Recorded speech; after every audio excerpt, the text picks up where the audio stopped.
Okay, right. Hey, let's start. So the main purpose for today's webinar is to, since we have just launched our mainnet beta version, and we got a lot of questions from community, and so we want to answer all those questions to the community. Meanwhile, we want to get the community involved, especially from the developers, so that all the community members can help us to testing the mainnet before we do a final launch. Meanwhile, I'm also going to very briefly go over the Yellowpaper, and the Yellowpaper, of course, has a lot of mathematical proofs, right? But it might not be easy for everybody to read it, but I'm still going to bring the main idea in the and what actually the Yellowpaper has achieved, right? So that people, if any people who was interested in it, like, you guys can dive really deep paper and ask questions or even directly to the other key developers. The reason, first of all, why we want to design this layer 1 solution for the layer 1 blockchain solution, right? So we call this MCP, or the Metaverse Protocol. So MCP is a layer 1 blockchain solution tailored for CC. Why don't we just use Ethereum like Avalanche or like Solana, those like layer 1 blockchains, our solution? Why we want to build our own layer 1 block? So there's a lot of reasons, right? The main reason is we have a big vision for CCN wants to build the Web3 version of AWS, which will offer many different traditional Web2 services, such as computing and storage, etc., in a decentralized way, as well as many Web3 services such as NFT. So the CCN wants to build a Web2 version of the AWS, a Web3 version of AWS, and we're also going to release those APIs to the developers, which will help to build the Web3 application, like lower cost and high reliabilities. That's all the benefits from Web3. So to achieve that, there are many different parts needs to be involved in the ecosystem of CCN, right? So such as miners. We already have many miners on board on our Huggins testnet, right? Who contributes the computing powers, contributes the machines to us, centralized way. Second, we also have officers and the judge for the unrunning POH, proof of honesty consensus, which verifies the authenticity of the computing results of the computing power. We also have like lots of investors who give us early support, right? We also have developers who wants to develop very innovative applications on CC. We also have ambassadors who wants to give other contributions. Again. So we have so many parts, and we want to connect them to. So we need a very special designed blockchain layer connect to those parts. The blockchain solution, to achieve that, the blockchain solution needs to have lots of new features. For example, it has to have a very supreme performance. It has to be very fast, very low confirmation time, because our blockchain is not only serving for financial purpose, like Ethereum or Bitcoin. Our blockchain, our layer 1 solution really wants to support many Web3 applications. It has to be like a developer friendly, right? There's no learning curve for the new developers coming to this. We want our developer community able to construct it very quickly after our launch of the main. So we achieve this by 2 ways, right? First of all, in terms of blockchain, we try to make our blockchain like 100% compatible to the Ethereum and the Ethereum virtual machines, so-called EVM. The developers which already learned the like Solidity smart contract programming language, they can able to migrate their smart contracts or applications. And second, our API for the computing and the storage, which we're going to release in the future, is also going to be Web2 compatible. For example, the storage interface we are developing right now is going to be compatible with AWS S3 storage. So all the Web2 developers coming to us, they don't have to change anything on their program. They just need to change the address to access our blockchain network, the address to the URL, the address to access our storage network. They just change the URL, and the application is going to run as good as before, but with a low cost. Also, in our blockchain, because we have there's so many computing and the storage business over all the mining machines, we need to have an algorithm to verify the authenticity of those resources and the computing results. That's what we have so-called the proof of honesty. Proof of honesty algorithm to verify that our network sources are true resources contribute to the network. So we have so many requirements. In order to achieve those requirements, we have designed our very novel, I would say, very novel blockchains for CC. So to achieve that, we have a very brand new design of the whole blockchain new structure. And on top of this new structure, we have our own consensus design. So if you look at this structure, we have two layers. We call this the top layer, we call this a consensus layer. And the bottom layer, we call this a transaction layer. So we actually separate the consensus layer and the transaction layer so that to separate those, so that our consensus can run like independently. So right now, we support the transaction from Ethereum. So on top of that, we have a consensus which is contributed. It's in a DAG-based design, so that we have our witness, our validators, so-called witnesses. They're sending those blocks.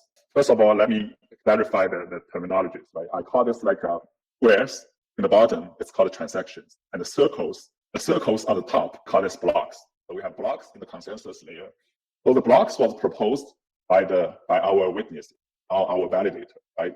They come in very, very quickly, like a few blocks in every second. So when they join, and randomly they come in like in a random order, right? Order is random, but our consensus algorithm is mainly to determine the linear order of those blocks, right? So the blocks come in very, very fast and very randomly. So as you can see, right? So these blocks, they connect kind of to the tip node with different references. So it formulates like a DAG, right? A directional acyclic graph. So now our main contribution of consensus is to determine the order of those blocks. So we have a fully decentralized node. These graph, the graph that the different nodes see in decentralized way, they can be different, right? The node A and the node B, because of the latency, and they can lost synchronization on the network.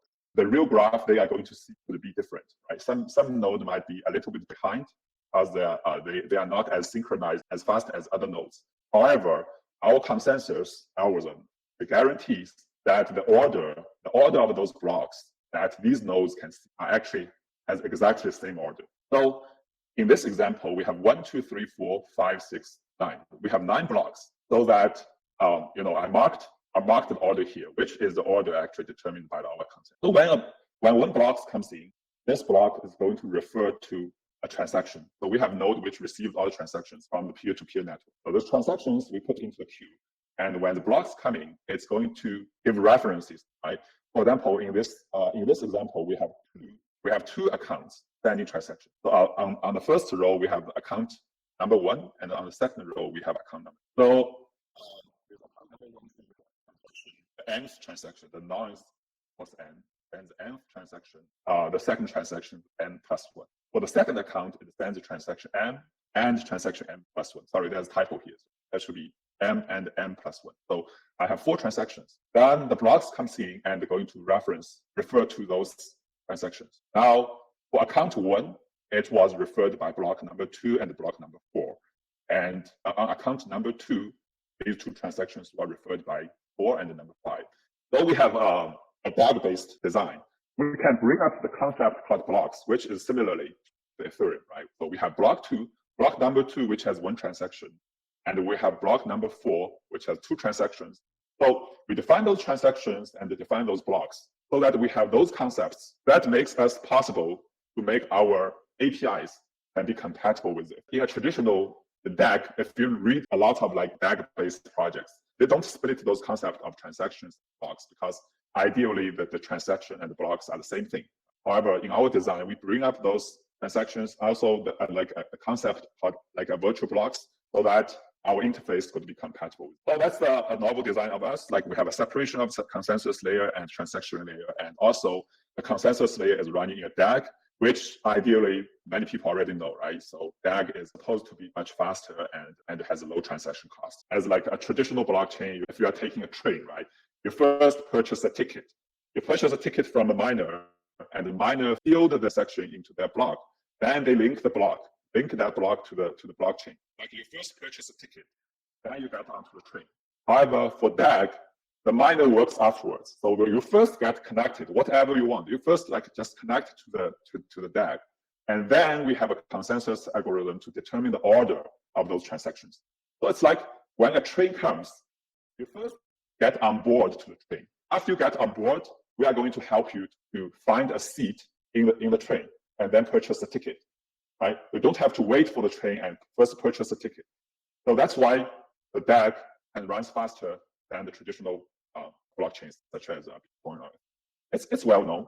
We just bring the DAG into our consensus design, and then we separate the consensus and transaction so that it's much clearer and runs much faster in a much faster way. Also, with our design of the transaction and blocks, our blockchain is EVM compatible. It's very, very developer friendly. And so the node which sends these blocks, we call this witness. Okay? The witnesses will be selected from our communities by their stakings. Okay? So we are going to also launch our reward program and also the selection of the witness program in the next few weeks. Right now, we have so many miners. Right? Our mining machines is over like 100K and almost like 200K mining machines. So we are going to select the witnesses from those miners based on their contribution to the CCN and also their staking of the CCN. We are going to select the witness from those community, and finally, they are going to be the validators, witnesses of our consensus, and they are going to get some reward. We are going to make that announcement. So our network, as I said, the witnesses will be selected from the miners who put the CCN as a staking. Right? Of course, you put a larger staking, a much larger staking, you get higher probability, higher possibility that you will be selected. However, our network is still different compared to the traditional proof of stake network, such as there's a lot, right? Like Ethereum 2.0, Avalanche, Harmony, Binance Smart Chain, BSC. So we select the witnesses from the community by their staking, but it's still different because we have our proof of honesty work on the mainnet. So it's not like you have a lot of money and you have a lot of staking, you can be elected, because we are going to verify if this staking reasonable. Right? As you guys already see in Huggins network, the staking actually is related to the net power you contribute. You have to have a certain verifiable computing resource, whether it's CPU, GPU, or storage, right? Contributing those resources to our net. And these resources is verified by our proof of honesty algorithms so that you can put a stake. We also, so in the community, we see different people, some people who has tokens, some people who has machines, right? We also designed our bonding pool so that the contributors, token holders, and the machine contributors, they can collaborate each other and serve as a binder in the testnet. So with this kind of combination, we see that we can achieve like a better decentralization because we can bring up not only the staking holders, we are going to bring up the token holders and the machine holders, right? The machines together and build as the miners community. So that's the normal thing. Also, the normal thing for the other traditional proof of stake net. That's a very, very brief explanation of why our consensus can run much faster than other proof of stake networks. So the reason is currently a lot of POS networks, they run the algorithm called the Byzantine fault tolerant. It's called BFT or PBFT algorithms. I think lots of people already heard about that. It's called the Byzantine fault tolerant. So those algorithms actually has a very, very sophisticated, I would say complicated steps. So first of all, like we have one validator who needs to send a proposal of block, sends a proposed block and broadcast that proposed block to the other nodes. Then the other nodes is going to vote for that block. Okay. I think there needs to be like 3 or 4 rounds of broadcasting or communication between. And finally, they are going to reach a consensus. Say, hey, the block you have proposed, they call this proposal like a leader, right? The leader who has proposed is actually true or false, right? They can vote to decide that. So there's a proposal from the leader, and the leader going to broadcast his proposal to the other nodes, and the other nodes going to vote. And the voting is essentially several rounds of other communications and broadcasting. And finally, they reach a consensus. So I would say it's quite complicated. However, in our MCP consensus, because we use a DAG, based structure that when a block, you can think a block is, it can be a block, when a block's coming from a witness, it can be either a proposal or either a vote, okay? So block 5 comes in. So it connects to the transaction, one transaction in the transaction layer. So it's a proposal of block 5, right? So it proposes, hey, I want to propose a block which includes the transaction in this transaction. Meanwhile, it also connects to block 4, right? To connect to block 4, it's actually is a confirmation of block 4. So when a block comes in, it not only works as a proposal, works as a proposal and a confirmation simultaneous. So that means our consensus actually pipelining the proposal and the confirmation process, right?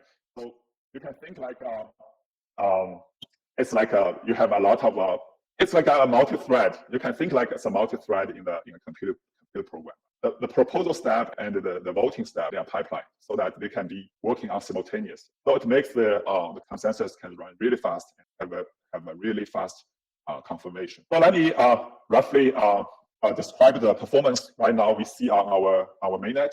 So our rate, transaction rate is we see 3,000 plus transactions per second, so-called TPS. That's 3,000 plus TPS, and we are keep optimizing it, right? In the future, if we implement even like advanced concept like sharding or something, we are going to achieve like we are very confident we can achieve like 20K transactions. But for now, 3,000 is good enough to support our ecosystem power. And also because we have such a high transaction rate, we can charge very low transaction fees. If you use our L wallet, you can see that our transaction fee right now for the transfer, right? Normal transfer is like 0.000 something. You deploy if you deploy a smart contract, the transaction fee will be slightly higher, but still a very low transaction fee for smart contract development. Also, the time of finality. Time of finality means when the transaction can be confirmed by the consensus. And right now, it's within like 1 or 2 seconds, our transaction will be confirmed by the whole CCN network. Very, very fast. I think everybody already experienced this on Huggins now. Also, though we achieved such supreme performance, but our network is still fully decentralized because now in Huggins we see like almost like 200K mining machines was contribute. Okay, some key concepts. Transactions, blocks, and epochs. I think I already explained very clearly, right? So just bring up here because it's very important to the developers.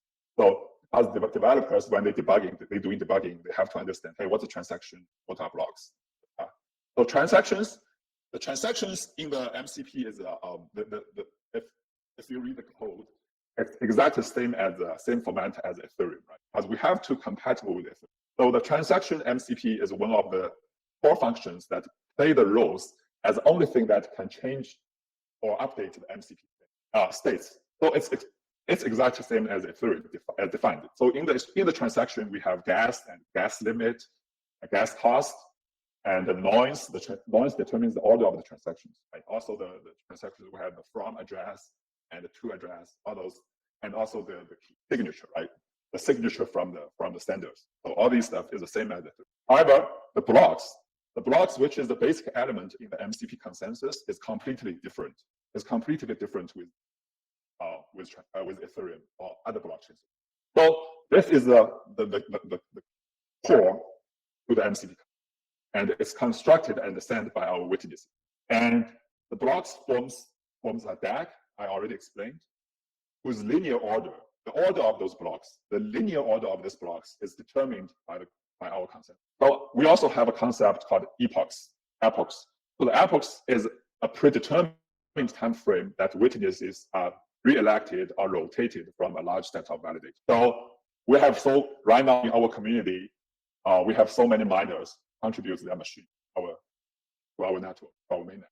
So we are going to randomly select it by their staking from those validators, but we are going to change it, like rotate it in a timely manner, right?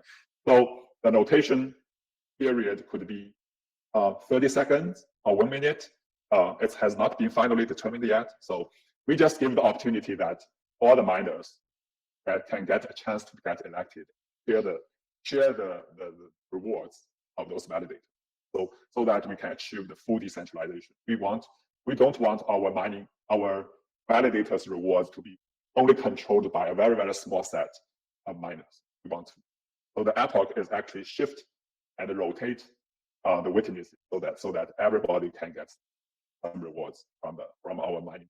Our chain is fully EVM compatible, and on the right side you can see that also it's on our document. Our the new released mainnet beta we can connect to MetaMask. You don't have to use. Of course, I still encourage you to use Yellowwater because we have a lot of new features there, like NFT market. But for the MetaMask right now, the developers can also use MetaMask to connect to our MCP net beta.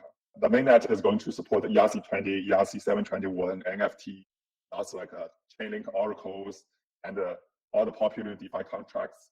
As you can see, our community already built this the DEX, like called the CCN swap on our Huggins, and they are also helping us test the net beta right now. Yeah, so you can use whatever the developers can use whatever developing tools they have, like Remix, Truffle, Hardhat, and MetaMask. So it's very, very user friendly to developers. Okay, so this is also very important. So what's the next for the next steps? So I think we're going to launch all those programs in the next 2 months. Okay. So first of all, we are going to have our mainnet browsers. The community has been waiting for this mainnet browser for a long time. So we are going to have the mainnet browsers, and so that all the transactions, all the witnesses, the contribution of the witness viewed from the mainnet browser, so that it's more transparent, so that who who actually proposed that block and who actually validates that block, it all can be seen on the browser, so that transparent and the reward is also going to. Second, we are going to launch a reward program to the validators and witnesses. We are going to tell the community how we are going to select the witnesses from the community and how much you have to stake in order to keep the whole network running healthy and safely. How much you have to stake. Right? Yeah, you have to put it. So it's a reward program, like how much reward you are going to give to those. We are also going to open source the mainnet code for sure, because it's very important for us. We open source the mainnet code, and we want a lot of very, very advanced developers, and also like those so-called like white hat hackers, right? They can take a look at our mainnet code, and we are going to. They may help us to identify security holes and bugs in the mainnet code, and we are also going to send this mainnet code to a few very famous authorities for auditing the code, right? So that to prepare for our tokens to finally get listed on the exchange. And to do that, we are going to have our bounty program. So for anybody who gives suggestions, find any bugs, or give very, very reasonable suggestions in that code, we are going to give them reward, right, for the bounty program.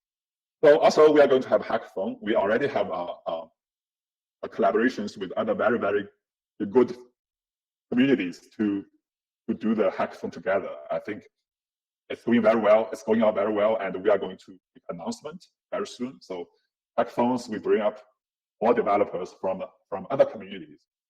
First of all, to help us to test the mainnet, meanwhile to bring up new ideas, like CCN is a completely different kind of, it's not only like a blockchain solution. On top of CCN, we have all the other different services, like we have our storage service, we have our service for the NFTs. So we want to very, very smart people, bright people, bring up their new ideas, because we have such a kind of versatile, I would say, such a versatile platform.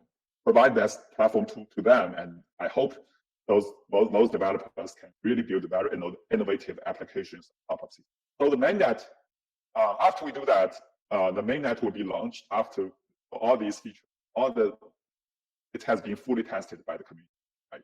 So we want like 100% sure our mainnet is safe, reliable, and also we also want to make sure our developers and the community members already fully understand.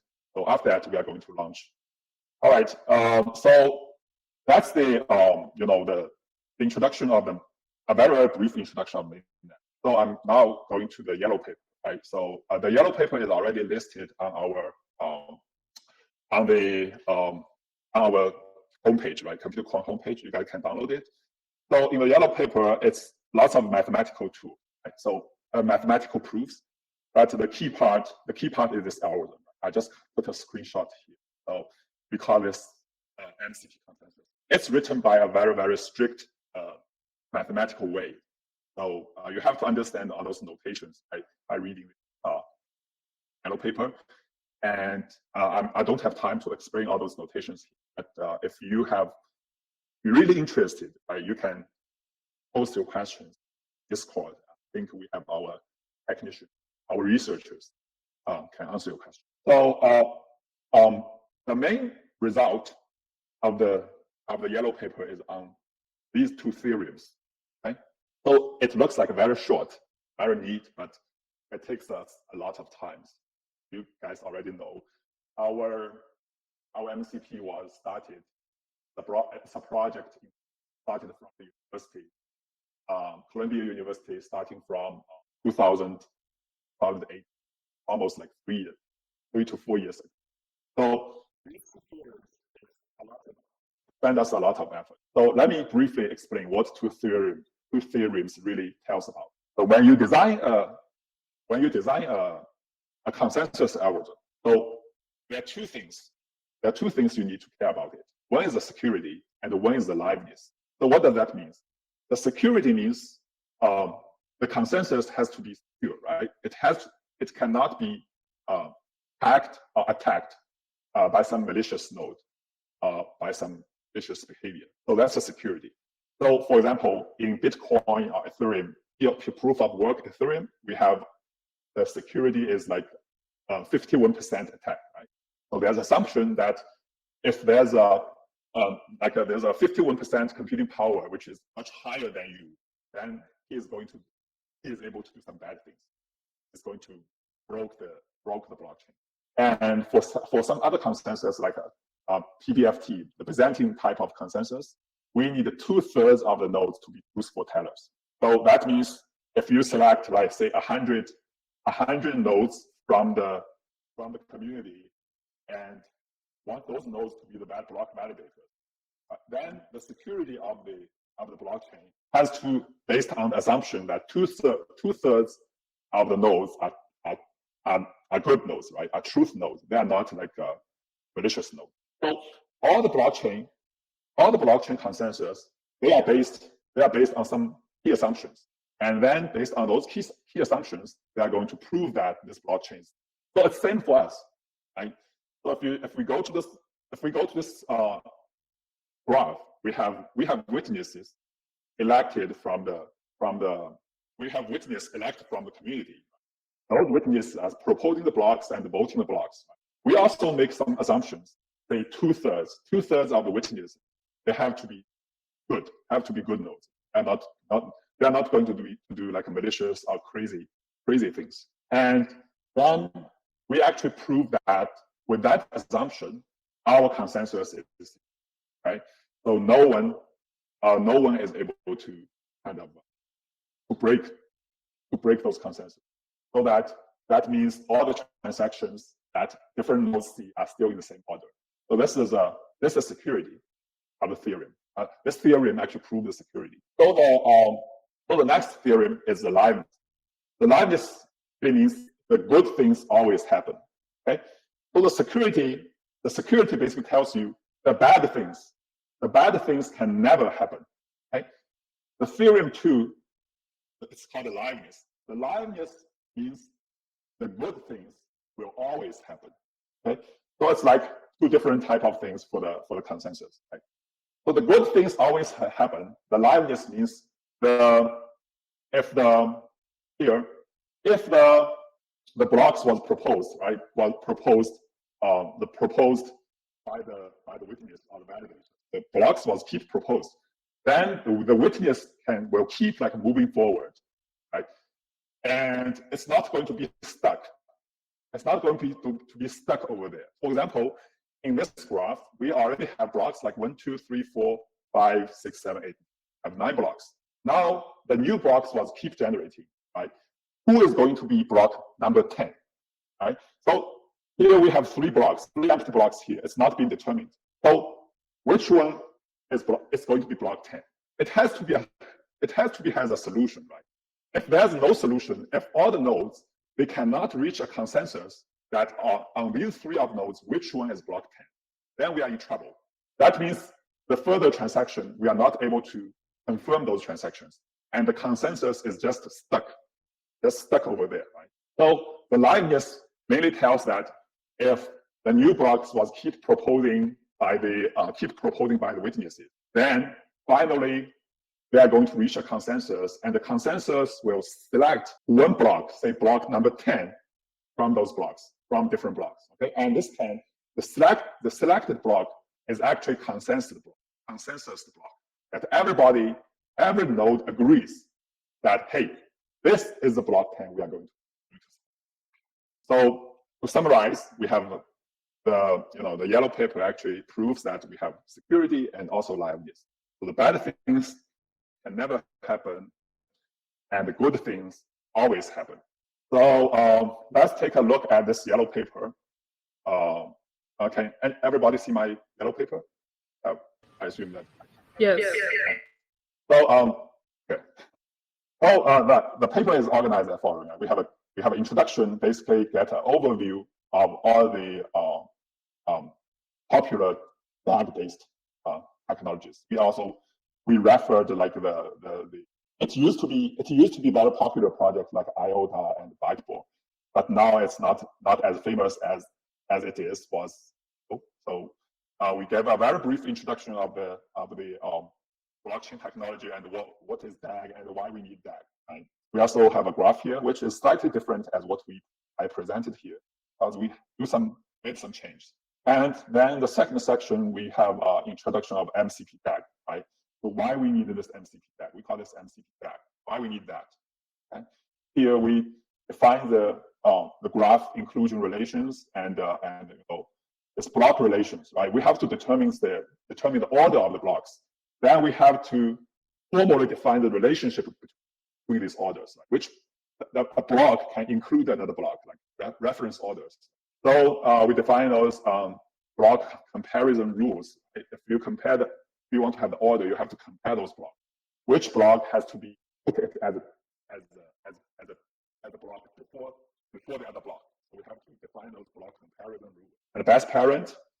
So a block can refer to 2 different types of blocks, right? So a block can have 2 parents or 3 parents. But which one is the best parent? Why we have to define this best parent? All these are defined in the yellow paper. Okay, we define this epochs, block levels, and main chain stable block. Stable block really means if a block is stable, that means this transaction, all the transaction under this block is actually confirmed. That's why we call this a stable block. Okay, so these are all the mathematical proofs. Right? We also have a lots of assumptions, and all these assumptions are very, very reasonable assumptions. I would say it's very reasonable assumption. But the key thing here is, you find this 2/3, this ratio here. That means for all the witnesses, we have to assume like 2/3 of the witness is is not malicious. Truth, it's truthful.